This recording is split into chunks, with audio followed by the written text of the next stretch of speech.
Hay momentos en la vida que te rompen por dentro de una manera que ninguna palabra puede describir. Momentos en los que miras hacia atrás, y todo lo que construiste, todo lo que sacrificaste, todo lo que aguantaste en silencio, aparece frente a tus ojos como si fuera humo. Como si nunca hubiera existido.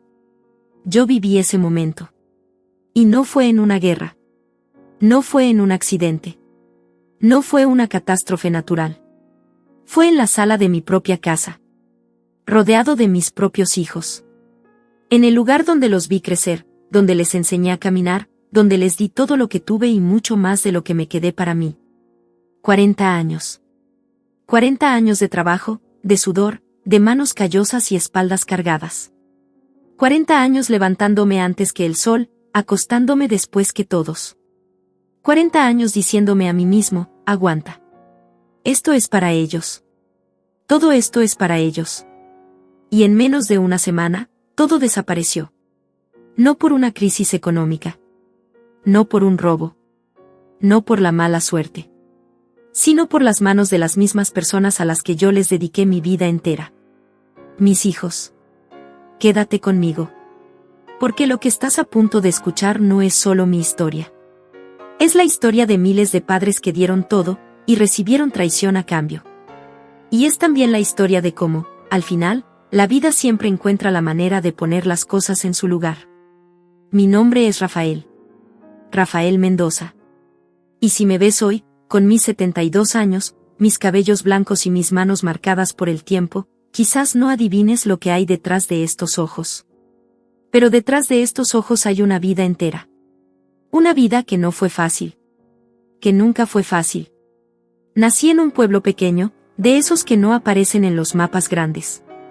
Un pueblo donde la pobreza no era una visita, era una habitante permanente. Mi padre era campesino. Mi madre lavaba ropa ajena para completar lo que faltaba en la mesa. Y lo que faltaba, siempre era mucho. Desde los 8 años trabajé. Primero ayudando a mi padre en el campo. Después cargando bultos en el mercado del pueblo. Después, cuando tuve suficiente edad, me fui a la ciudad. Solo. Sin dinero. Sin contactos. Sin nada más que las ganas de no volver a tener hambre. Los primeros años en la ciudad fueron duros. Dormí en cuartos compartidos con 7 personas. Comí lo que alcanzaba, que muchas veces no era mucho. Trabajé en construcción, en talleres mecánicos, en bodegas de carga. Pero nunca me rendí. Porque yo tenía algo que el dinero no puede comprar, el ejemplo de mis padres. El orgullo de la gente que trabaja con honestidad. La certeza de que si uno se esfuerza de verdad, tarde o temprano, llega. Y llegué. A los 28 años conocí a Carmen. Ella era una muchacha sencilla, trabajadora, con una sonrisa que podía iluminar cualquier cuarto oscuro. Nos enamoramos rápido, como se enamoran los que no tienen tiempo que perder. Nos casamos en una ceremonia pequeña, sin lujos, con más ilusiones que pesos en el bolsillo. Y juntos empezamos a construir. Primero fue un pequeño puesto de materiales de construcción. Yo conocía ese mundo desde adentro, había trabajado en él durante años, y sabía lo que la gente necesitaba. Trabajábamos los dos, Carmen y yo, desde que abría el sol hasta que cerraba la noche. Los fines de semana. Los días festivos. Sin vacaciones durante los primeros 5 años. El negocio creció. Poco a poco, pero creció. Luego vinieron los hijos. Primero Rodrigo, el mayor. Después Valentina. Y finalmente Marcos, el Benjamín. Cada vez que nacía uno de ellos, yo sentía que el peso en mis hombros se hacía más grande, pero también que la fuerza en mis brazos se multiplicaba. Porque ya no trabajaba solo para mí. Trabajaba para ellos. Para que no vivieran lo que yo viví. Para que no supieran lo que era el hambre, la pobreza, la incertidumbre. Quería darles lo que a mí me faltó. Y eso fue, quizás, mi primer error. Cuando digo 40 años de trabajo, no hablo en sentido figurado. Hablo de 40 años reales. Concretos. De lunes a lunes. De enero a diciembre. Sin pausas largas, sin descansos prolongados, sin ese lujo que muchos llaman tiempo libre. El negocio de materiales fue creciendo hasta convertirse en algo que yo nunca imaginé cuando empecé con aquel pequeño puesto. Con el tiempo, abrimos una segunda tienda. Luego una tercera. Conseguimos contratos con constructoras medianas. Empezamos a manejar volúmenes de mercancía que antes me habrían parecido imposibles. Carmen siempre estuvo a mi lado. Ella llevaba los números, yo llevaba las relaciones. Ella ponía orden, yo ponía movimiento. Éramos un equipo perfecto. Y los niños crecieron viendo eso. Viendo a dos padres que no paraban. Que no se quejaban. Que resolvían los problemas sin drama y seguían adelante. Yo pensaba que eso era suficiente. Que con el ejemplo bastaba. Me equivoqué. Porque mientras Carmen y yo estábamos metidos en el trabajo hasta el cuello, los niños crecieron de otra manera. Crecieron con comodidades que nosotros nunca tuvimos. Crecieron sabiendo que siempre habría dinero para lo que necesitaran. Crecieron en una burbuja que, sin querer, fuimos nosotros mismos quienes la construimos. Rodrigo, el mayor, terminó la preparatoria con buenas notas. Lo mandamos a estudiar administración de empresas en la universidad. Yo soñaba con que algún día él tomaría las riendas del negocio. Que lo que yo había construido quedaría en buenas manos. Valentina estudió diseño. Nunca tuvo mucho interés en los negocios familiares, pero era inteligente, creativa, y yo apoyé sus sueños porque ese es el trabajo de un padre. Marcos, el menor, era el más brillante de los tres pero también el más inquieto. Empezó ingeniería, la dejó. Empezó administración, la dejó también. Siempre tenía un proyecto nuevo, una idea nueva, un plan nuevo que nunca llegaba a ningún lado. Y yo seguía trabajando. Seguía construyendo. Seguía diciéndome que todo eso que acumulaba era para ellos. A los 60 años, el negocio valía lo que nunca imaginé. 3 puntos de venta, una bodega propia, contratos estables, una cartera de clientes construida con décadas de confianza y trabajo honesto.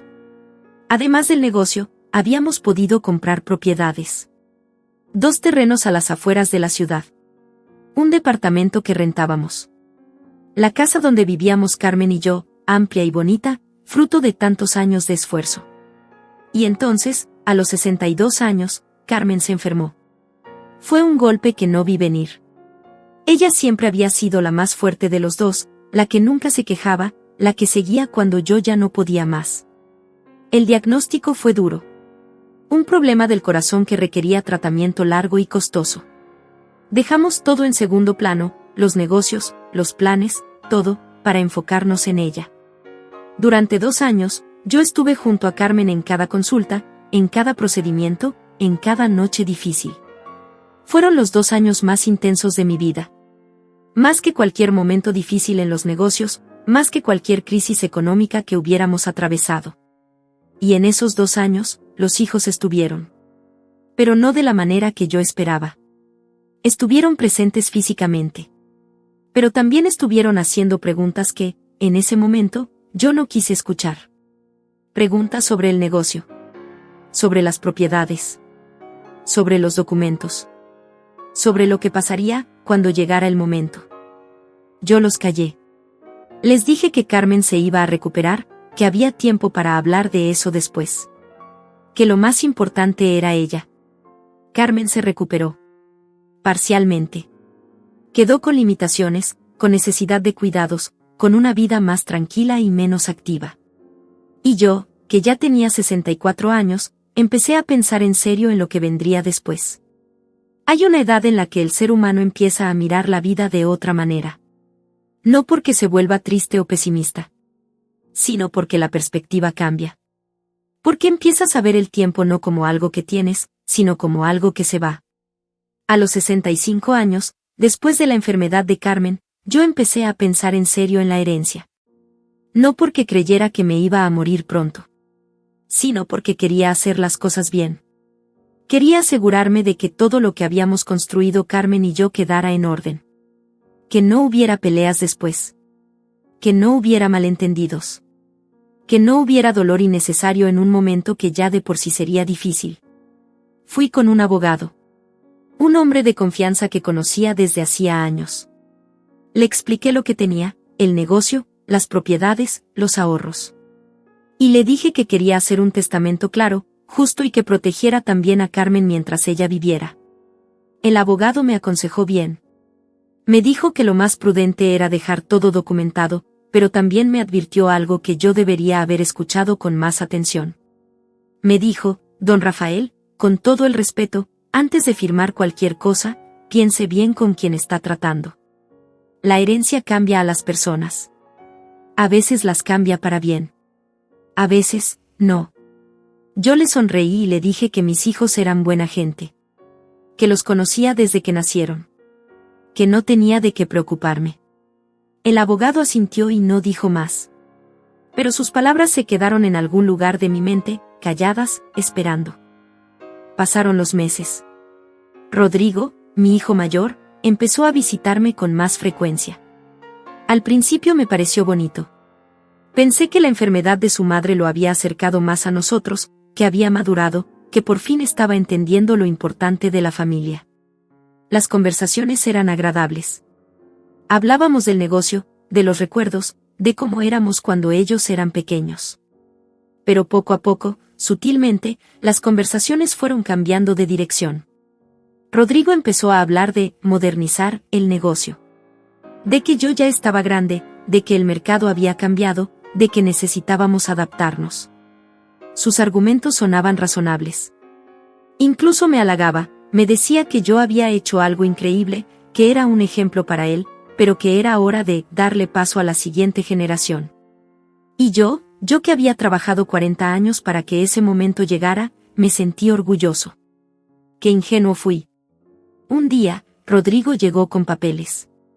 Dijo que eran para simplificar la administración del negocio, para que él pudiera tomar decisiones más rápido, para que yo pudiera descansar más. Los papeles me daban a mí poderes de supervisión, pero le daban a él control operativo. Yo los firmé. No los leí con cuidado. Confié en mi hijo. Y esa firma fue el comienzo del fin.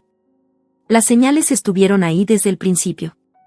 Pero cuando uno quiere ver solo lo bueno, las señales se vuelven invisibles. El primer mes después de que Rodrigo asumió el control operativo del negocio, todo parecía marchar bien. Él llegaba temprano, salía tarde, hablaba con los empleados, hacía juntas. Yo lo observaba desde lejos con satisfacción. Mi hijo, pensaba yo. Por fin. Pero en el segundo mes, empecé a notar cosas pequeñas. Facturas que no cuadraban. Empleados que me miraban de manera extraña cuando me acercaba. Proveedores que me llamaban directamente para preguntarme sobre pedidos que yo no recordaba haber autorizado. Le pregunté a Rodrigo. Él tenía explicación para todo. Que estaba reestructurando. Que estaba cambiando proveedores para conseguir mejores precios. Que los empleados estaban en proceso de adaptación. Sus explicaciones sonaban lógicas. Yo las acepté. En el tercer mes, Valentina me llamó. Mi hija, que siempre había estado algo alejada del negocio familiar, de repente quería hablar conmigo. Me invitó a comer, solo ella y yo, sin decirme bien de qué quería hablar. Recuerdo ese almuerzo con claridad. Valentina llegó tarde, con cara de preocupación, y durante los primeros minutos habló de todo menos de lo que realmente quería decir. Hasta que, entre el primer y el segundo plato, soltó lo que traía dentro. Papá, ¿sabes lo que está haciendo Rodrigo? Yo le dije que sí, que estaba manejando el negocio, que yo le había dado esa responsabilidad. Valentina negó con la cabeza. No, papá. No solo eso. Y entonces me contó lo que había descubierto casi por accidente. Rodrigo había estado moviendo dinero del negocio. Pagos a empresas que no existían. Retiros que no correspondían a ninguna operación real. Y no solo eso. Rodrigo había hablado con Marcos, el menor. Los dos habían estado coordinando algo. Valentina no sabía exactamente qué, pero había escuchado conversaciones, había visto mensajes por accidente, y lo que vio la asustó. Están esperando que te mueras, papá, me dijo con los ojos llenos de lágrimas. O que te pongas tan mal que no puedas hacer nada. Y están moviendo cosas para que cuando eso pase, ya todo esté a nombre de ellos. Yo me quedé sin palabras. La miré. Quería decirle que estaba exagerando. Que sus hermanos no eran capaces de eso. Que seguramente había un malentendido. Pero algo en mi interior, algo muy viejo, muy honesto, que nunca me había mentido en 70 años de vida, me decía que Valentina tenía razón. Me fui de ese almuerzo con un peso en el pecho que no era físico. Era algo peor.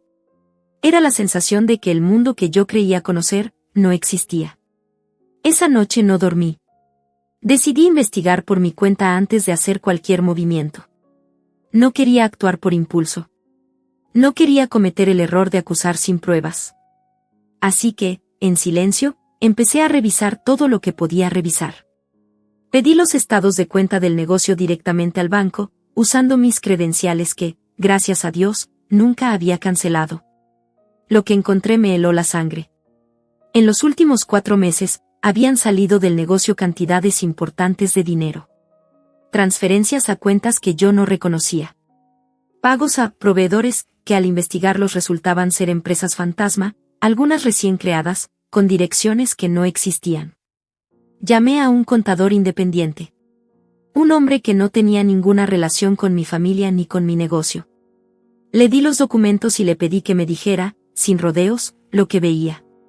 Me dijo que lo que veía era un vaciamiento sistemático. Que alguien estaba sacando recursos del negocio de manera deliberada y metódica. Que esto no era un error contable ni una mala decisión administrativa. Era intencional. Todavía me resistía a creerlo del todo. Todavía había una parte de mí que quería encontrar una explicación diferente. Que quería pensar que quizás Rodrigo tenía un plan que yo no entendía. Que quizás había algo que me faltaba ver.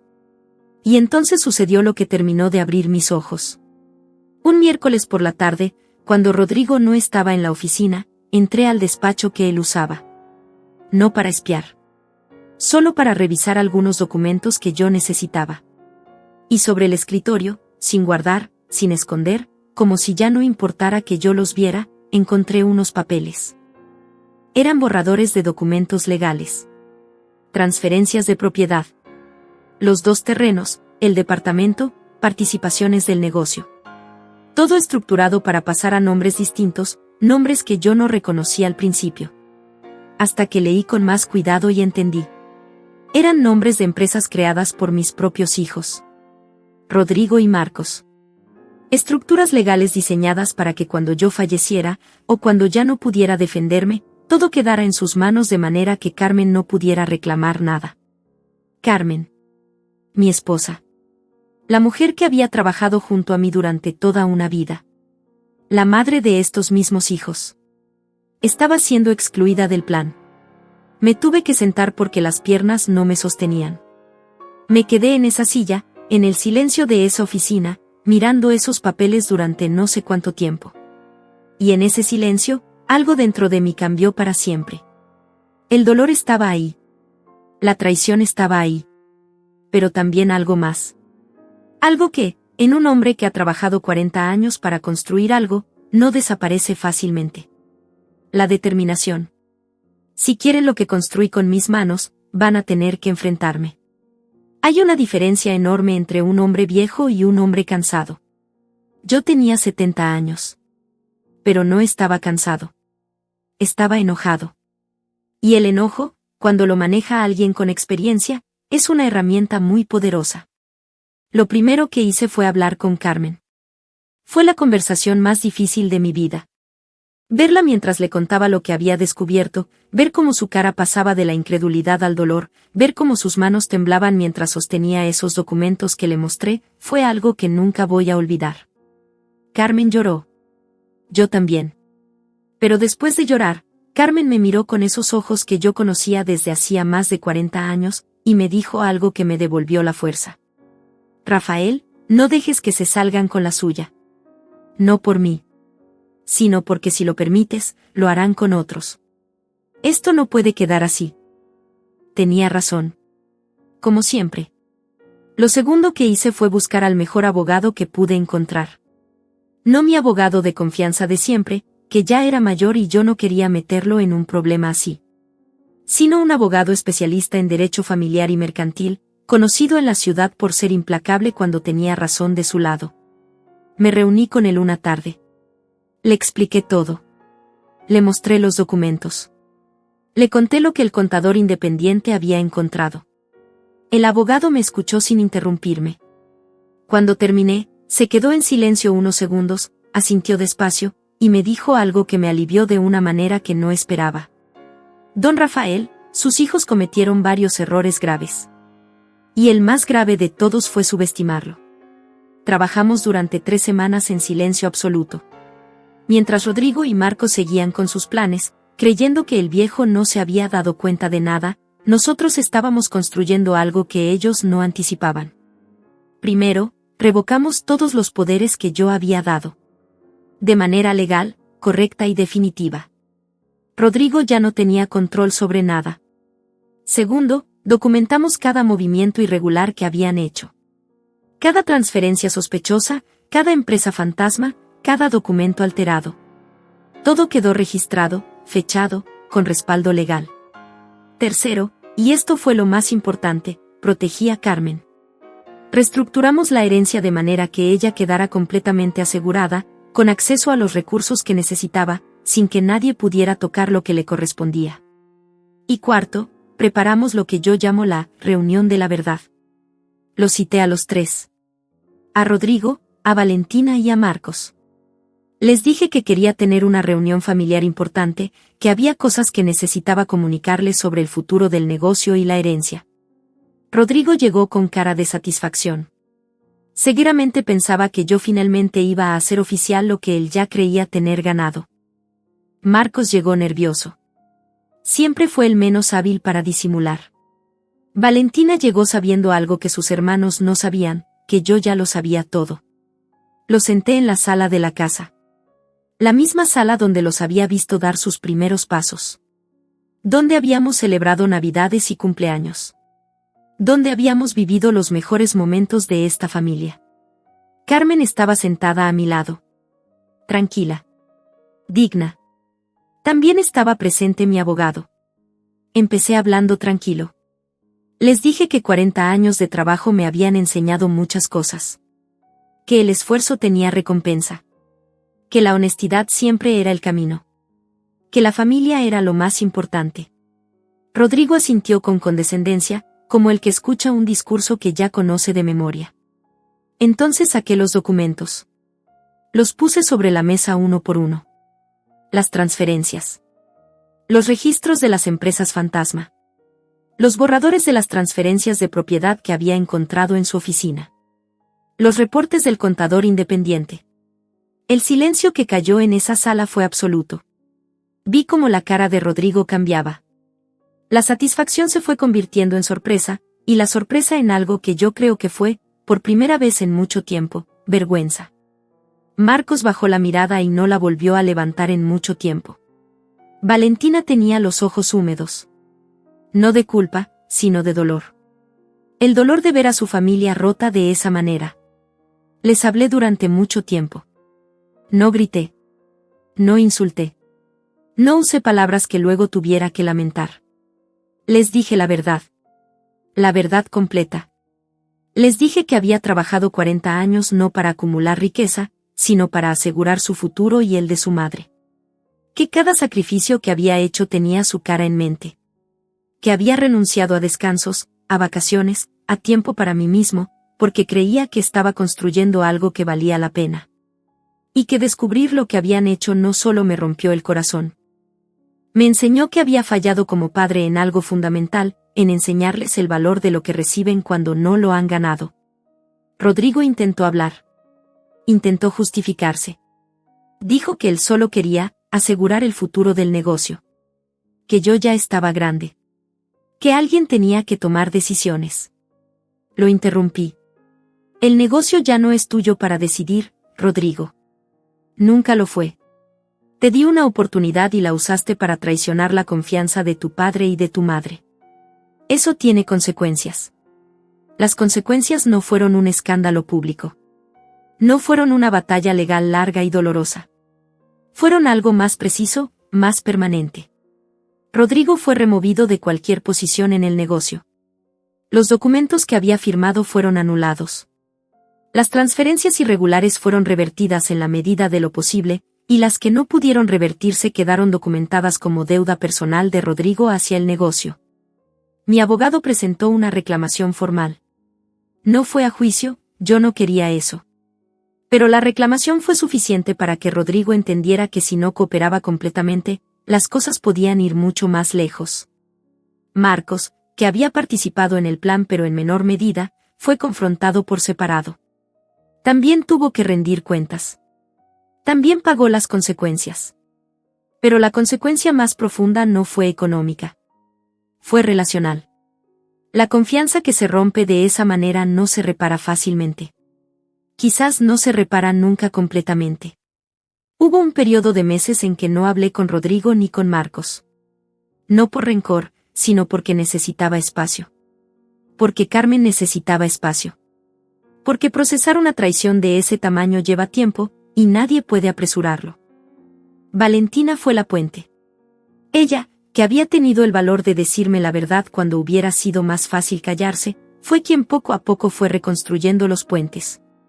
No por obligación, sino porque en el fondo, a pesar de todo, era una familia.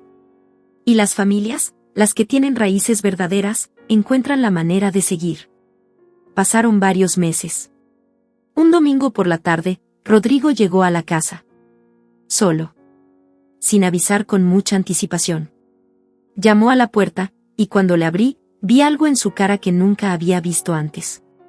No era el Rodrigo seguro y calculador que yo había enfrentado en la reunión. Era algo diferente. Era un hombre de 40 años con cara de niño arrepentido. Nos sentamos en el patio. Pasaron varios minutos sin que ninguno de los dos dijera nada. Finalmente, Rodrigo habló. Y lo que dijo no fueron excusas. No fue una justificación. Fue algo mucho más simple y mucho más difícil de decir. Papá, lo que hice estuvo mal. No tengo cómo explicarlo ni cómo justificarlo. Solo quiero pedirte perdón. Yo lo miré durante un largo momento. El perdón es una decisión, no un sentimiento. A veces hay que tomarlo aunque el dolor todavía esté ahí. No por el otro, sino por uno mismo. Porque cargar con el rencor es más pesado que soltar la carga. Le respondí. El perdón te lo doy, Rodrigo.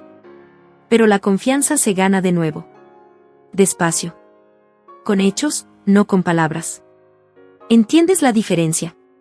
Asintió. Y esa vez, yo le creí. Hoy, mientras les cuento esta historia, tengo 72 años. Carmen y yo seguimos en nuestra casa, la que construimos juntos con tantos años de trabajo. El negocio sigue funcionando. Ya no lo maneja ninguno de mis hijos directamente.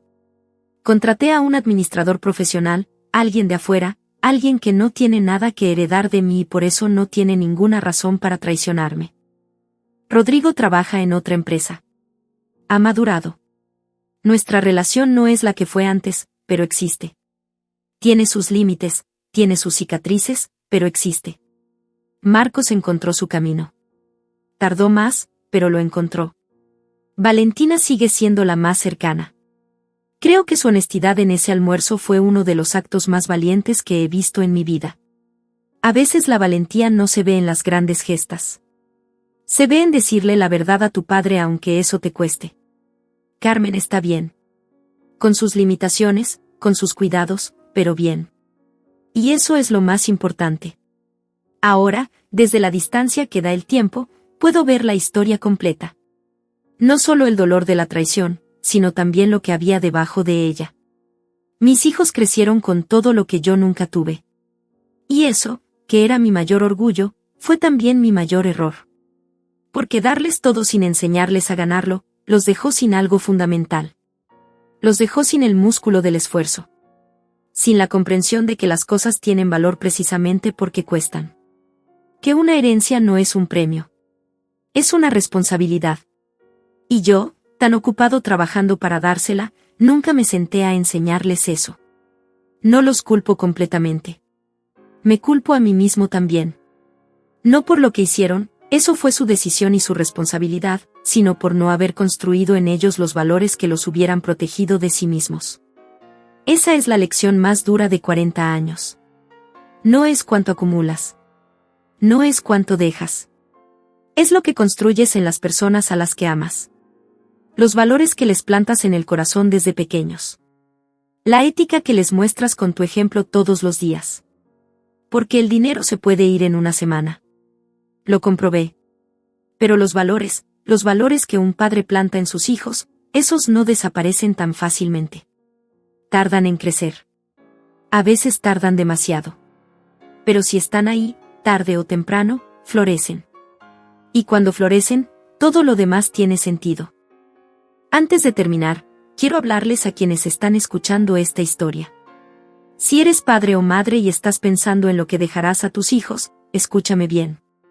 No les dejes solo dinero. No les dejes solo propiedades. No les dejes solo negocios. Déjales algo que no se puede robar, que no se puede malgastar en una semana, que no depende de ningún abogado ni de ningún papel firmado. Déjales tu ejemplo. Tu historia. La prueba viva de que el esfuerzo tiene dignidad. De que levantarse cada día y hacer las cosas bien, aunque nadie te esté mirando, construye algo que dura más que cualquier herencia material. Y si eres un hijo que está escuchando esto, piensa. Piensa en lo que hay detrás del dinero que ves en casa. Piensa en los años, en los sacrificios, en los sueños a los que quizás renunciaron tus padres para que tú pudieras tener los tuyos. Lo que heredas no es tuyo por derecho de nacimiento. Es un regalo. Y los regalos se honran, no se malgastan. Y si ya cometiste errores, como Rodrigo y como Marcos, recuerda, el arrepentimiento genuino no se demuestra con palabras. Se demuestra con cambios reales, con acciones concretas, con la humildad de reconocer que fallaste y la voluntad de hacerlo diferente. Nunca es demasiado tarde para hacer lo correcto. Yo, Rafael Mendoza, 72 años, 40 de trabajo, sobreviviente de una de las traiciones más profundas que un padre puede vivir, todavía estoy de pie. Y seguiré estando de pie. Porque la vida me enseñó algo que mis hijos todavía están aprendiendo: los que trabajan con honestidad y no se rinden, al final siempre ganan. Gracias por escucharme.